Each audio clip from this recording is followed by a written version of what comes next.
Bismillahirrohmanirrohim. Hozirgi kunda sehr, jodu, hasad, sovuq degan narsalar bizda ko'payib ketganligi uchun mana bu videoni ishlashlikka qaror qildik. Ulamolarimiz va xossatan Ibn Hajar rahimahulloh bizga zo'r muolajani o'rgatib ketdilar. Sidir bargi. 7 dona yashil sidir bargi olinadi. Mana shu sidir bargidan maydalab, sidir bargi maydalab tuyuladi. Ya'ni ikki tosh orasiga tuyib maydalanadi va u suv bilan aralashtiriladi. Mana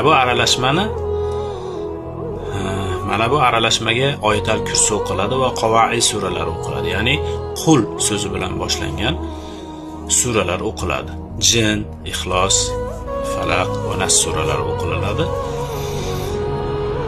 Ya'ni dam uriladi unga. Mana bu tayyor aralashmadan yaxshilab iskab hidlanadi.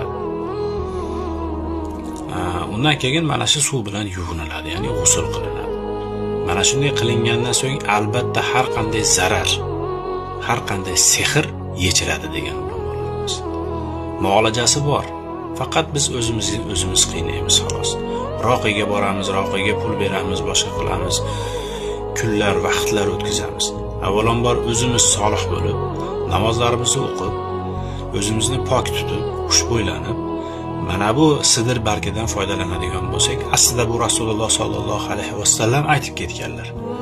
Mana bundan biz foydalanadigan bo'lsak, inshaalloh har qanday zarar va sehrlardan xalos bo'lamiz inshaalloh taolo. Shundan foydalaninglar.